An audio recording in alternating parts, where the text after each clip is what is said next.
So in the previous video, we covered the importance of change, which answers the question, how bad do you want it? In this second part, we will focus on the other two components of motivation, which are the ability to change and readiness. So if you want to figure out how to get motivated to lose weight, stay with me.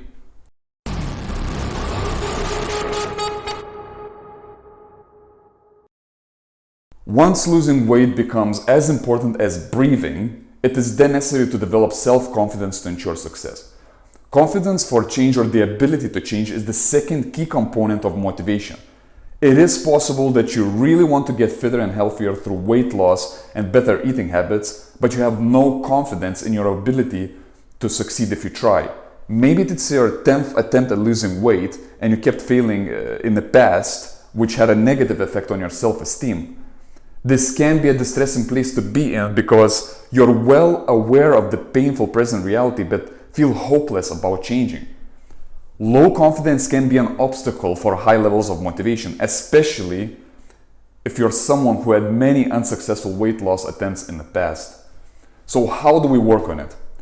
Well, self-confidence can be built by answering open questions related to your past successes, personality and character strengths, addressing barriers for weight loss, and available social support.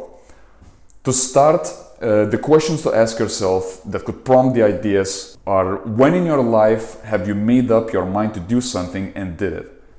This does not have to be related with fitness. It could be an academic goal or some other challenge that you had and managed to overcome it.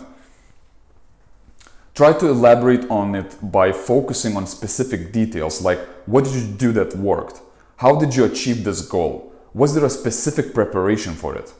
The next step then is to enhance self-confidence, is to use this past successful experience to discover your particular personal skills and strengths that can be applied to your current weight loss challenge.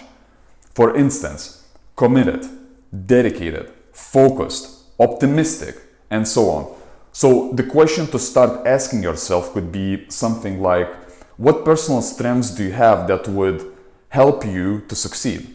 Then the next stop is defining small steps that will lead to big success. There is nothing more damaging to your self-confidence than setting unrealistic goals and failing to achieve them. I saw this happening a lot of times with my clients. They would feel very enthusiastic at the start of the weight loss journey. They would say they are going to eat healthy all the time, cut all of the foods that they love, and exercise every day and never fail. However, not only is this not required, it does not work because our willpower and self-control take time to develop. If you're going from never exercising to training 5 days per week, you will likely not last very long. Building a new routine and habits like building muscle mass takes time and should be done gradually. For this reason, small goal setting such as doing a 20-minute walk or eating 5 servings of fruits and veggies is so effective because it's hard to fail and it boosts your self-confidence every time you do it. Finally, everyone feels more confident when they know how to lose weight or overcome barriers related to it.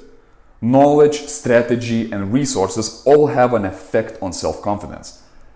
This is the part where having a personal trainer can boost your self-esteem because you would have access to up-to-date information, making your weight loss process pain-free.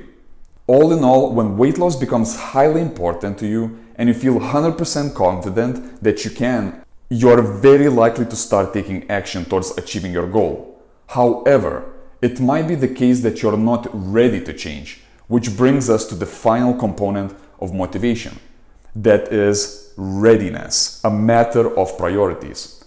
It is possible to have a scenario where losing weight is important to you, but it's not the most important thing.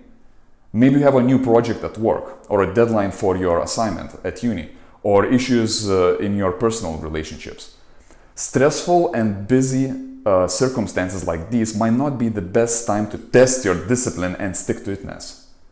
Therefore, the best time to start is when all of the stars aligned, or in other words, when circumstances favor the change and don't go against it. Based on research, it's worth considering the so-called fresh start effect, which refers to the date on which you start your diet. A study from University of Pennsylvania showed that people are more ready to commit to their goal at the start of a new week, month, year, or after a landmark such as a holiday or birthday. The implication of this is that you could strategically use these increased levels of motivation to start your weight loss challenge. However, this can only be effective if you avoid the Last Supper trap, which basically means overeating as much high-calorie foods as possible with the false belief that tomorrow you could just start a diet with a virtual blank state with no negative consequences. See you in the next video, where I will be talking about how to maintain high levels of motivation for long term. Have a nice day.